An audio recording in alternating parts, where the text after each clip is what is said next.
오늘 하나님께서 우리에게 주신 말씀은 신명기 11장 13절에서 17절 말씀입니다. 내가 오늘 너희에게 명하는 내 명령을 너희가 만일 청종하고 너희의 하나님 여호와를 사랑하여 마음을 다하고 뜻을 다하여 섬기면 여호와께서 너희의 땅에 이른 비 늦은 비를 적당한 때에 내리시리니 너희가 곡식과 포도주와 기름을 얻을 것이요 또 가축을 위하여 들에 풀이 나게 하시리니 내가 먹고 배부를 것이라. 너희는 스스로 삼가라. 두렵건대 마음에 미혹하여 돌이켜 다른 신들을 섬기며 그것에게 절함으로 여호와께서 너희에게 진노하사 하늘을 닫아 비를 내리지 아니하여 땅이 소산을 내지 않게 하심으로 너희가 여호와께서 주신 아름다운 땅에서 속히 멸망할까 하노라. 지난 시간에는 이스라엘 백성들이 430년 동안 애굽에서 종살이했던 그 애굽의 땅과 그리고 이스라엘 백성들이 장차 들어가서 차지하게 될 약속의 땅 가나안에 대해서 생각을 했습니다. 구속사적인 관점으로 보게 되면 애굽 땅에서의 종된 생활은 저와 여러분이 구원받기 이전에 죄의 종으로서 살았던 구원받기 이전의 삶을 말하고 이스라엘 백성들이 장차 들어가게 될 가나안 땅은 구원받은 저와 여러분이 들어가게 될 영광스러운 천국을 의미합니다. 그런데 430년 동안 애굽에서 종살이하며 살았던 애굽의 땅은 어떤 땅이었습니까? 파종한 후에 발로 물대기를 채소밭에 댐과 같이 할 수 있을 만큼 물 걱정이 없이 농사를 지을 수 있는 그런 비옥한 땅이었습니다. 그런데 장차 이스라엘 백성들이 들어가서 차지하게 될 가나안 땅은 주로 산과 골짜기로 이루어져 있을 뿐만 아니라 또 하늘에서 비를 내려도 물이 고여있지 않고 흡수가 되어서 농사도 지을 수 없는 그런 척박한 땅이었습니다. 그럼에도 불구하고 하나님은 그 땅을 아름다운 땅이라고 말씀하셨고 젖과 꿀이 흐르는 땅이라고 말씀을 하셨습니다. 하지만 그 땅은 결코 풍요롭고 기름진 땅이 아니었습니다. 그러면 이렇게 농사도 지을 수 없는 가나안의 척박한 땅이 어떻게 하면 아름다운 땅, 하나님이 약속하신 말씀처럼 젖과 꿀이 흐르는 땅이 될 수 있을까요? 첫째로 하나님의 명령을 청종해야 합니다. 자, 우리 13절의 상반절의 말씀을 읽겠습니다. 다 같이요. 내가 오늘 너희에게 명하는 내 명령을 너희가 만일 청종하고, 하나님께서 그 땅은 분명히 내가 돌보시는 땅이라고 말씀했고 여호와의 눈이 연초부터 연말까지 그 위에 있겠노라고 말씀을 하셨습니다. 하나님이 돌보시는 땅이고 하나님의 눈이 항상 그 위에 있는 땅이라고 할지라도 그 땅이 아름다운 땅이 되고 젖과 꿀이 흐르는 땅이 되려면 여호와의 명령에 뭘 해야 된다고요? 청종해야 된다는 것입니다. 청종한다는 말은 귀를 기울여서 확실하게 듣는 것을 말하죠. 그러니까 듣는 것이 참 중요합니다.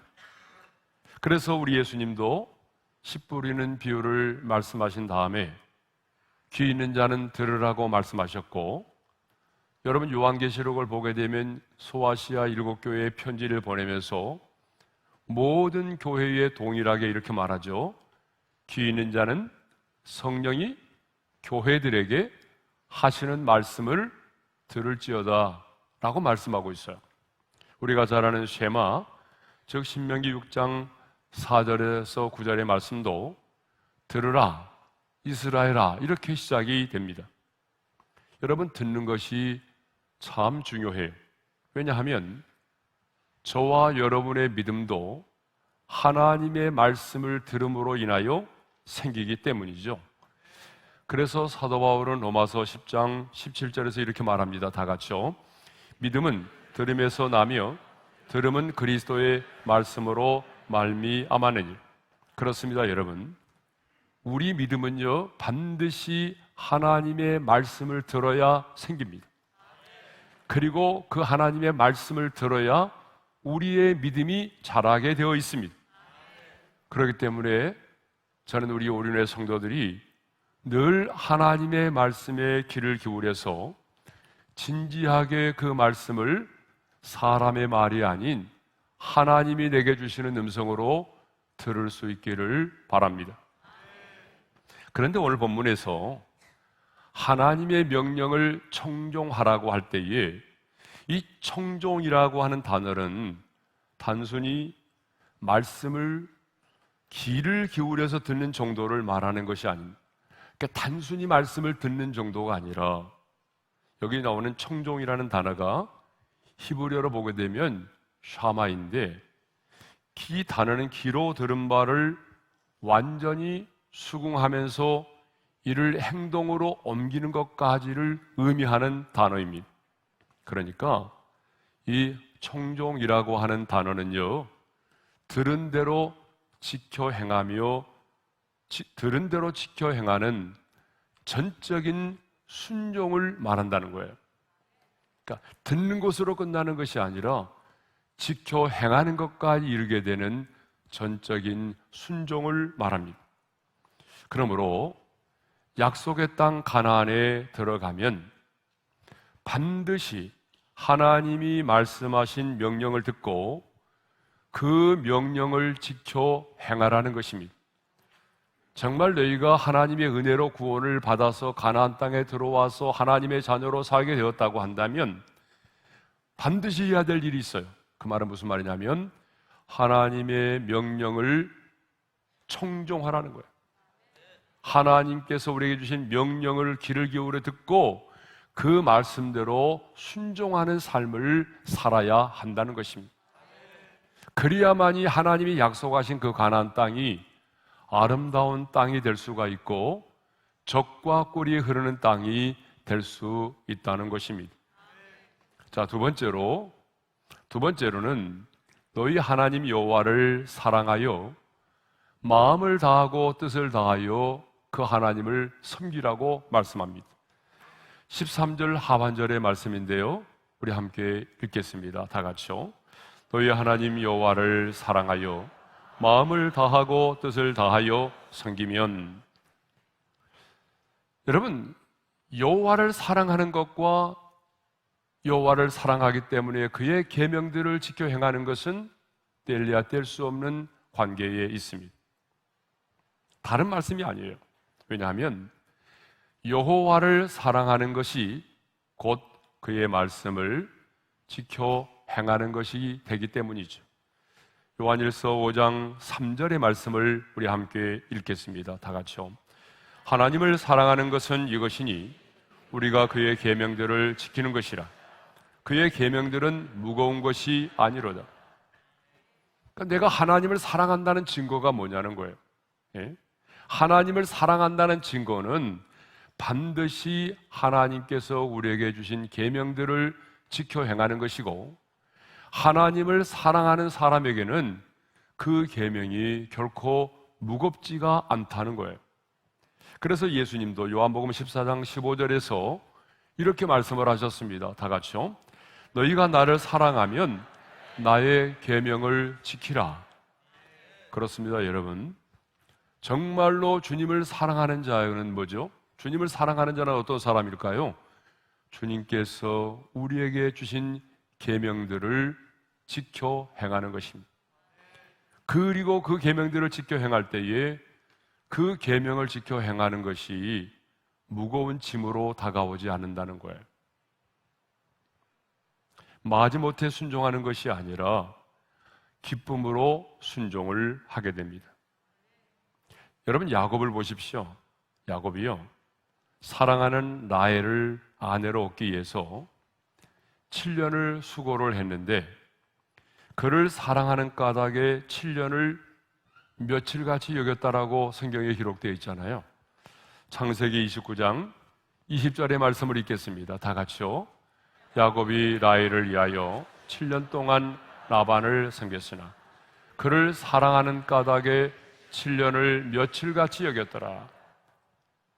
예, 라헬을 너무나 사랑하니까 여러분 그 7년이 며칠같이 여겨졌다는 거예요. 그렇습니다, 여러분. 사랑하면 무겁지 않습니다. 사랑하면 힘들지 않습니다. 이것이 바로 사랑의 힘입니다. 그러나 주님을 사랑하지 않는 자들에게는 모든 것이 짐입니다. 여러분, 주님을 사랑하지 않은 사람에게는 오늘 또 주의 날에 하나님의 전에 나와서 예배를 드리는 것 자체도 부담입니다. 기도 생활도 너무나 힘듭니다. 헌금도 봉사도 모든 것이 부담입니다. 여러분, 이것을 보게 되면 우리의 신앙 생활의 모든 동기는 바로 주님에 대한 사랑이어야 할 줄로 믿습니다. 우리의 신앙생활의 동기는 주님에 대한 사랑입니다. 그 사랑 때문에 우리가 섬기는 것입니다. 그 주님에 대한 사랑 때문에 오늘 또 우리 국내 단기 선교팀들이 농어촌에 가서 여러분 섬기지 않겠습니까? 왜요? 주님을 사랑하기 때문에. 유대인의 잠언에 이런 말이 있습니다. 우리 한번 함께 읽어볼까요? 다 같이요. 세상에서 가장 중요한 사람은 지금 만나고 있는 사람이고 세상에서 가장 지혜로운 사람은 누구에게나 배울 수 있는 사람이고 세상에서 가장 행복한 사람은 내 모든 것을 바쳐 사랑할 수 있는 사람이다. 세상에서 가장 행복한 사람이 누구라고요? 내 모든 것을 바쳐 사랑할 수 있는 사람이라는 거예요. 오늘 우리 인간의 불행은 자기의 전 존재를 다 바쳐서 사랑할 수 있는 대상이 없다는 것입니다. 그래서 유명한 신학자인 마틴 부버는 이렇게 말했어요. 함께 읽겠습니다. 성공하려면 성공 그 자체보다는 사랑에 먼저 관심을 가져라. 예. 우리는 성공하려기 위해서 노력을 하는데 그런데 성공하려면 성공보다는 뭐예요? 사랑에 먼저 관심을 가지라고 하는 것입니다. 모세는 지금 가나안의 입성을 앞두고 있는 이스라엘 백성들에게 신명기를 보게 되면 오늘 본문만이 아니라 또 다른 곳에서도 계속적으로 반복해서 여호와의 계명을 지키고 그리고 여호와를 사랑하고 하나님을 섬기라 그렇게 말씀하고 있어요. 그 이유는 그들이 가나안 땅에 들어가게 되면 여호와의 계명을 지키는 것이 쉽지 않고 하나님 외에 사랑할 만한 것들이 더욱 많기 때문입니다. 실제로 이스라엘 백성들은 가나안 땅에 들어가서 얼마 되지 않아서 하나님의 명령을 청종하지 않았습니다. 그 땅의 우상들을 섬기기 시작을 했어요. 자, 세 번째로 다른 신들을 섬기지 말라고 하는 거예요. 모세는 가나안의 입성을 앞두고 있는 이스라엘 백성들에게 다른 신들을 섬기며 그것들에게 절하지 말 것을 요구합니다. 자, 우리 16절의 말씀을 함께 읽겠습니다. 다 같이요. 너희는 스스로 삼가라. 두렵건대 마음에 미혹하여 돌이켜 다른 신들을 섬기며 그것에게 절함으로. 자, 우리가 잘 알고 있는 것처럼 가나안 땅에는 당시에 많은 신들이 있었습니다. 우리가 잘 알고 있잖아요. 대표적으로 바알과 아세라라고 하는 신이 있었고요. 그리고 아낙과 아스다롯이라고 하는 그런 여신도 있었습니다. 그런데 이런 신들을 섬기지 말라는 거예요. 그런데 만일 이스라엘 백성들이 가나안 땅에 들어가서 그 땅의 다른 신들을 섬기게 되면 어떻게 된다라고 말씀하십니까? 우리 17절의 말씀을 함께 읽겠어요. 다 같이요. 여호와께서 너에게 진노하사 하늘을 닫아 비를 내리지 아니하여 땅이 소산을 내지 않게 하심으로 너희가 여호와께서 주신 아름다운 땅에서 속히 멸망할까 하노라. 너희가 만일 가나안 땅에 들어가서 하나님의 다른 신들을 섬기게 되면 하나님이 진노하시겠다고 말씀하십니다. 인격을 가지신 하나님은 우리가 하나님 외에 다른 신들을 섬기면 하나님은 진노하십니다. 그래서 하늘을 닫아서 비를 내리지 않게 하십니다. 여러분, 가나안 땅은 우리나라로 말하면 천수닭과 같기 때문에 하늘에서 비를 내리지 않으면 농사를 지을 수가 없게 되고, 농사를 짓지 못하게 되면 소산을 내지 못하여 모든 사람이 굶어 죽게 되는 것이죠. 성경을 보게 되면 하늘의 문이 열려야 하나님께서 내려주시는 그 복이 우리 가운데 임할 수가 있습니다. 그러므로 하나님께서 하늘의 문을 닫으시면요, 하늘 아래 살아가는 우리 인생들은 살아갈 수가 없습니다. 그런데 우리가 사는 이 세상에는요, 하늘의 문을 여는 자가 있고 하늘의 문을 닫는 자가 있다는 거예요. 여러분은 어떤 사람인지 한번 잘 보세요.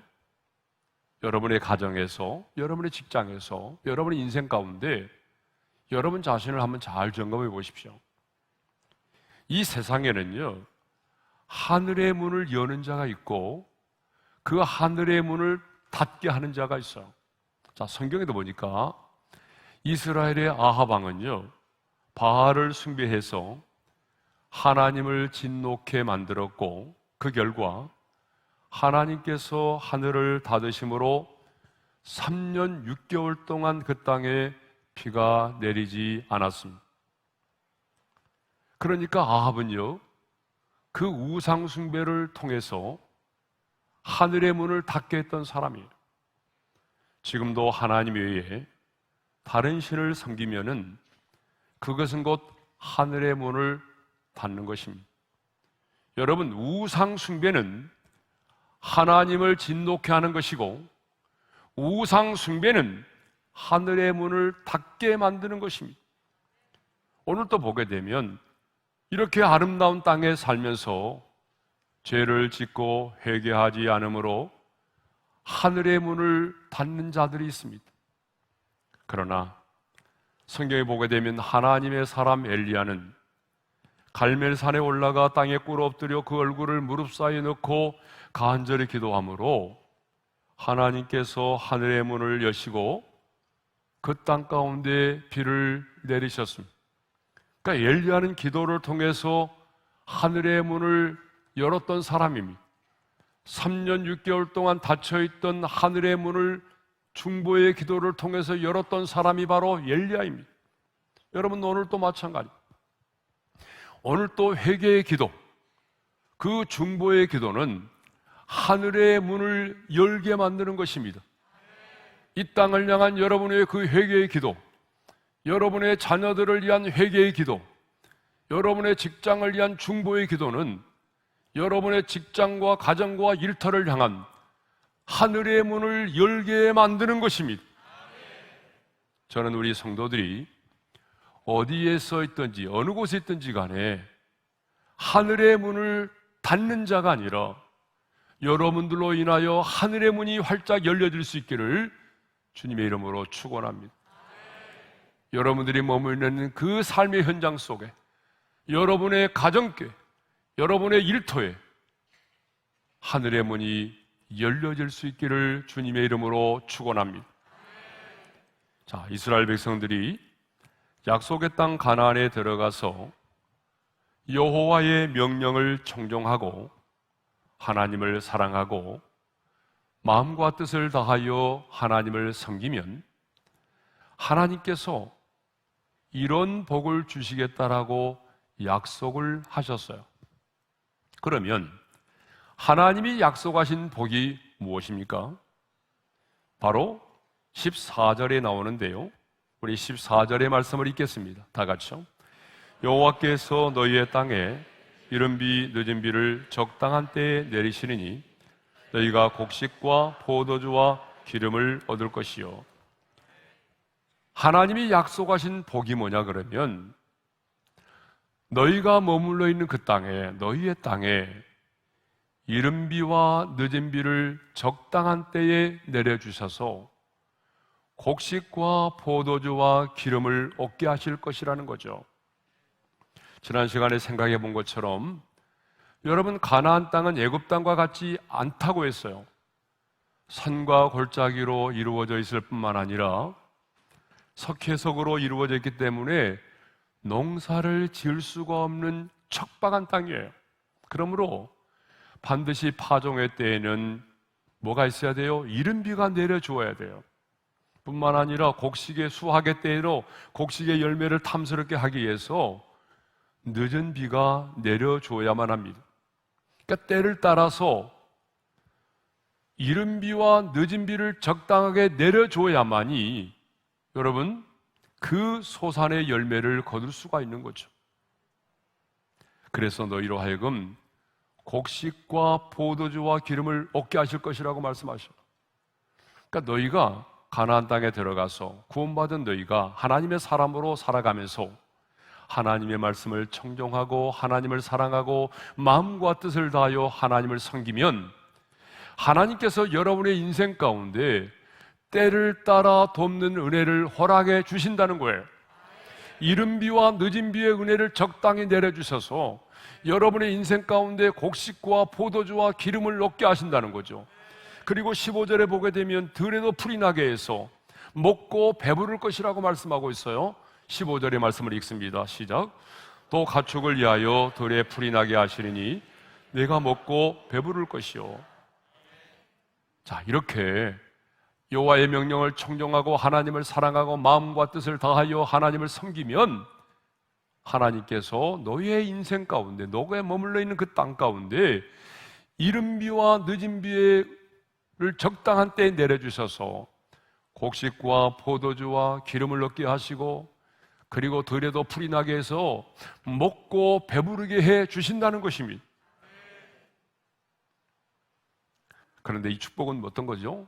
하나님이 약속하신 축복을 보게 되면 자연의 축복, 물질의 축복, 육적인 축복을 말합니다. 그런데 어떤 분들은요, 영적인 복만을 복이라고 생각하고 육적인 복과 물질적인 복은 도외시하는 경향이 없지 않아 있습니다. 그러나 여러분, 아닙니다. 성경을 보게 되면 분명히 하나님이 주시는 복에는 이 자연의 복도 있어요. 그리고 물질의 복도 있습니다. 여러분, 육적인 복이 있어요. 출애굽기 23장 25절 한번 읽어볼까요? 다 같이요. 내 하나님 여호와를 섬기라. 그리하면 여호와가 너희의 양식과 물의 복을 내리고 너희 중에서 병을 제하리니. 시편 81편 16절의 말씀도 있겠습니다. 다 같이요.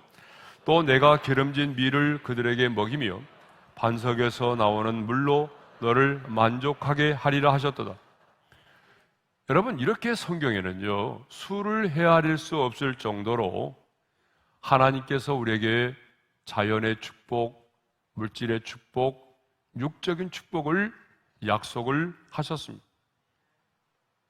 그러므로 이 육적인 축복, 자연의 축복, 이 물질에 대한 축복을 터부시해서는 안 된다는 거죠. 하지만 여러분, 중요한 게 있어요. 우선순위에 있어서 우선순위로 보게 되면 이 물질의 축복, 육적인 축복보다는 뭐가 먼저죠? 영적인 축복이 먼저입니다. 그래서 사도 요한은 요한 3서 1장 2절에서 이렇게 말하고 있어요. 다 같이요. 사랑하는 자여, 내 영혼이 잘된 같이 내가 범사에 잘되고 강건하기를 내가 간구하노라. 아멘. 여러분, 육적인 축복, 자연의 축복, 물질의 축복 중요합니다. 이것을 터부시해서는 안 돼요. 그러나 순서로 본다면 어떤 축복이 먼저일까요? 영혼이 잘되는 영적인 축복이 더 중요합니다. 그러면 이제 하나님은 왜 하나님의 말씀을 청종하고 여호와를 사랑하고 마음과 뜻을 다하여 하나님을 섬기는 자들에게는 이러한 축복을 약속을 하셨을까요? 단순히 그래, 하나님의 말씀에 순종하면 내가 복을 내려주고 또 내 말에 순종하지 않으면 복을 주지 않을 거야? 그것을 가르쳐 주기 위함입니까?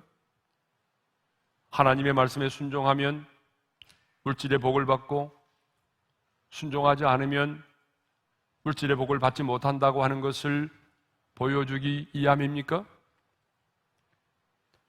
우리가 이렇게 여호와의 명령을 청종하는 자에게 하나님이 약속된 이 복을 표면적으로만 이해를 하게 되면 곤란하다는 거예요.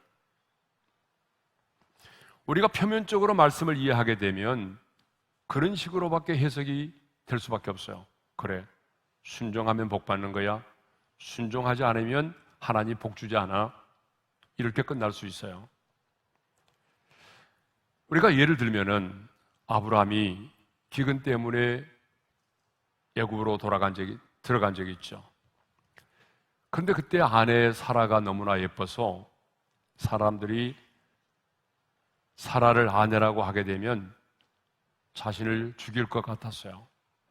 그래서 아브라함이 자기 아내 사라를 뭐라고 말하죠? 나의 누이라고 거짓말을 하게 됩니다. 그런데 사람들이 사라의 그 아리따움을 보고 칭찬함으로 자기 아내 사라가 바로의 궁으로까지 들어가게 되었어요. 바로는 사라를 아내로 맞이하기 위해서 당시의 풍습을 따라서 어때요? 많은 양과 소와 노비와 암수 나귀와 낙타를 아브라함에게 주었습니다. 졸지에 아브라함이 부자가 된 거죠.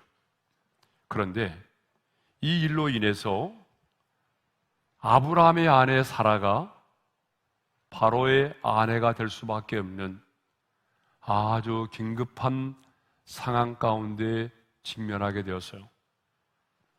그러자 하나님께서 긴급하게 개입하십니다. 하나님께서 아브라함의 아내 사라의 일로 바로와 그 집에 큰 재앙을 내리셨습니다. 어떤 재앙을 내리셨는지에 대해서는 성경이 말하고 있지는 않아요. 하지만 하나님께서 사라를 구원해 내기 위해서 긴급하게 역사를 하셨습니다. 깜짝 놀란 바로는 아브라함을 불러서 어찌하여 그를 내 아내라고 내게 말하지 아니하였느냐 호통을 치면서 내 아내가 여기 있으니 데려가라고 했습니다. 여러분, 표면적으로 이 말씀을 보게 되면 아브라함은 아내를 누이라고 거짓말 한 번 해서 벼락부자가 된 거죠. 그렇다면 하나님의 사람은 모든 것이 합력하여 선을 이루니까 하나님의 사람은 어떤 상황에서든지 간에 거짓말을 해도 부자가 될 수 있다, 이런 겁니까? 여러분, 표면적으로 그 사건을 보게 되면 아브라함이 거짓말을 해가지고 부자가 됐잖아요. 그러니까 우리가 이 말씀을 표면적으로 해석을 해서는 안 된다라고 하는 거죠.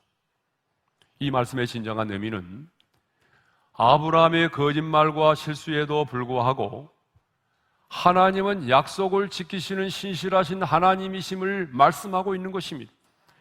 만일에 아브라함의 실수로 인해서 사라가 바로의 아내가 되어버린다면 하나님께서 아브라함의 후손으로 약속하신 메시아가 오실 수가 없게 되기 때문이죠. 그래서 하나님은 그 약속을 지키기 위해서 아브라함의 후손으로 오실 메시아의 약속을 지키기 위해서 하나님은 지금 아브라함의 거짓말에도 불구하고 역사하셔서 그 사라를 구출하여 내신 것입니다. 우리가 이렇게 성경을 읽다 보게 되면 표면적으로 말씀을 해석해서는 안 될 때가 있다는 거예요. 사람과 사람과의 관계도 마찬가지입니다. 지난 화요일이 제 생일이었습니다. 그런데 미국에 있는 4살짜리 손녀가 영상으로 생일 축하 노래를 불러주었어요. 그런데 기분이 너무 좋더라고요. 근데 제가 만일 제 손녀에게 할아버지 생일에 생일 축하송을 불러주면 내가 좋아하는 엘사 인형 사줄게 라고 약속을 했다고 한다면 어린 손녀는 아마 그 인형을 갖고 싶어서 그 노래를 부를 수도 있겠죠. 그렇죠. 어린아이의 입장에서는 그럴 수 있잖아요.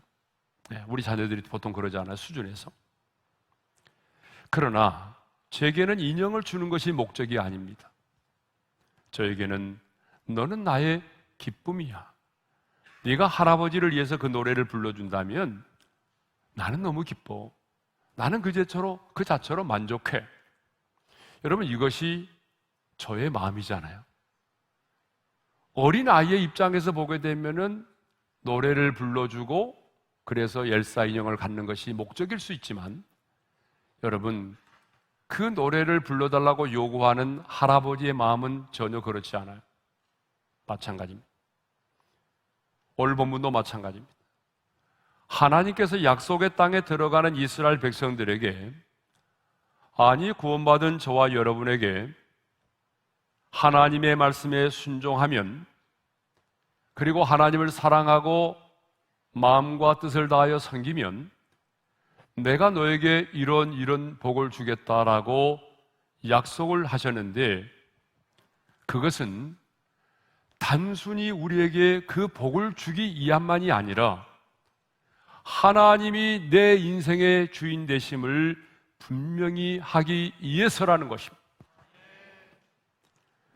내 말을 순종하고 나를 사랑하고 섬기면 내가 너에게 이런 복을 줄게, 이렇게 말씀하시는 진정한 이유가 뭐냐 그러면, 하나님께서 너의 인생의 주인이 되게 하라고 하는 그런 메시지가 담겨져 있다는 것입니다.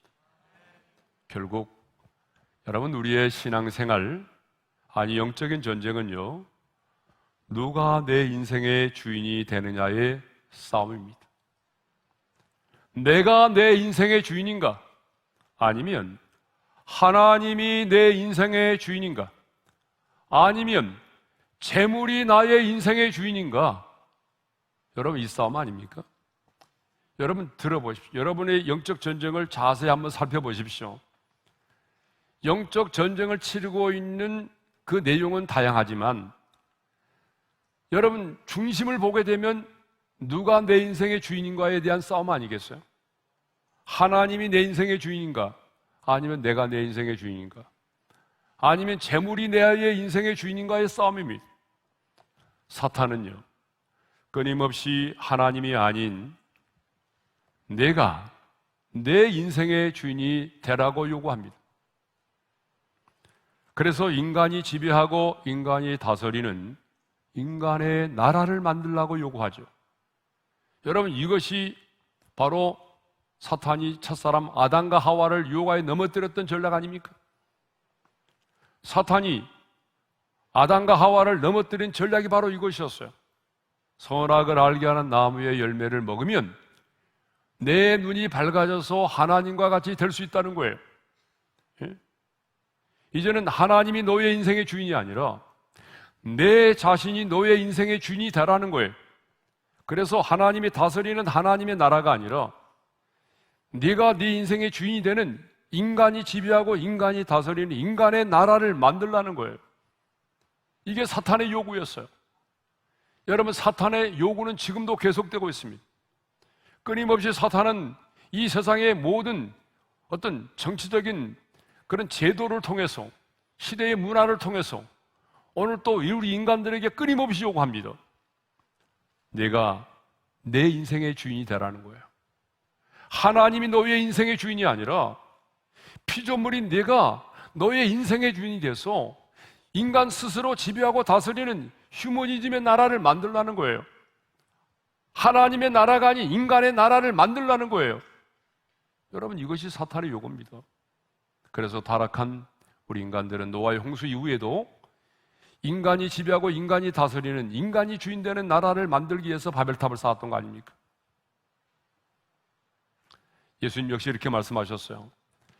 마태복음 6장 24절의 말씀을 읽겠습니다. 다 같이요. 한 사람이 두 주인을 섬기지 못할 것이니 허기를 미워하고 저를 사랑하거나 허기를 중히 여기고 저를 경히 여김이라. 너희가 하나님과 재물을 겸하여 섬기지 못하느니라. 자, 예수님은 분명히 말씀하셨습니다. 한 사람이 두 주인을 섬길 수 없다. 그러면서 하나님과 재물을 겸하여 섬기지 못하느니라고 말씀하셨습니다. 여러분, 이 말씀을 보게 되면 인간이 섬길 수 있는 주인은 딱 둘이라는 거예요. 하나님이고 재물이라는 거예요. 그런데 하나님과 재물을 겸하여 섬길 수 없다라고 말씀하십니다. 그러니까 그렇다면 이제 우리는 하나님을 내 인생의 주인으로 모시고 살든지 아니면 맘몬, 물질을 내 주인으로 모시고 살든지 둘 중 하나를 선택해야 합니다. 왜냐하면 하나님과 재물을 겸하여 섬길 수는 없기 때문입니다. 그렇다면 여러분의 인생의 주인은 누구입니까? 하나님입니까? 아니면 재물입니까? 왜 우리가 11조를 드립니까? 복을 받기 위해서요? 그것은 부차적인 문제입니다. 그것은 물질이 내 인생의 주인이 아니라 하나님이 내 인생의 주인이심을 고백하는 가장 확실한 신앙의 고백이기 때문입니다. 그러니까 신앙생활을 아무리 오래 했어도 여러분 온전한 11조를 드리지 못하는 사람은 사실 아직도 맘몬, 물질을 내 인생의 주인으로 모시고 사는 사람들이기 때문입니다. 여러분, 돈은 추한 것이 아닙니다. 돈 그 자체는 선도 악도 아닙니다. 그러므로 남보다도 열심히 하나님의 사람은 돈을 벌어야 합니다. 최선을 다하여 정당한 방법으로 여러분 돈을 버십시오. 돈을 벌지 않으시려고 작정하셨나요? 돈을 버십시오. 이쪽 동네는 돈 안 버시려는가 보네요. 돈을 버십시오. 네. 최선을 다해서 정당한 방법으로 돈을 벌어야 됩니다. 그러나 돈이 여러분의 인생의 주인이 되지 않도록 하십시오. 왜냐하면 돈이 여러분의 운명을, 여러분의 영혼을 책임져 주지 않아요. 여러분이 가지고 있는 물질이 여러분의 영혼을 책임져 줍니까? 여러분이 영혼이 이 땅을 떠나는 인생의 마지막 날에 여러분이 가지고 있는 재산이 얼마인지 모르지만 그 재산이 여러분의 영혼을 책임져 줍니까? 여러분이 가지고 있는 그 재산이 여러분에게 진정한 행복을 가져다 줄 수 있습니까? 없습니다. 사랑하는 성도 여러분, 왜 오늘 주님께서 저와 여러분에게 말씀의 순종을 요구합니까? 복을 주시기 위해서입니까? 맞습니다. 저는 전적으로 동의합니다. 우리가 하나님의 말씀에 순종하면 하나님께서 반드시 우리 인생 가운데 때를 따라 돕는 은혜를 베풀어 주시고 우리의 인생 가운데도 하나님께서 물질적인 축복을 허락해 주십니다. 자연의 축복도 주십니다. 맞습니다. 그러나 그보다도 분명한 이유는 하나님이 내 인생의 주인 되심을 더 분명히 하기 위해서입니다. 그렇다면 오늘 여러분의 인생의 주인은 누구입니까? 오늘 내 인생의 주인은 누구입니까? 여러분입니까? 아니면 하나님입니까? 하나님이 여러분의 인생의 주인이라면 여러분에게 주어진 시간도, 여러분에게 주어진 인생의 달란트도, 그리고 여러분의 자녀도 여러분의 마음대로 할 수가 없는 거죠. 이번 한 주간 동안 하나님이 내 인생의 주인 되는 삶을 사셔서 때를 따라 도우시는 하나님의 은혜를 풍성하게 받아들일 뿐만 아니라 하나님께서 여러분의 인생을 책임져 주시는 그런 멋진 삶을 살아가시기를 주님의 이름으로 축원합니다.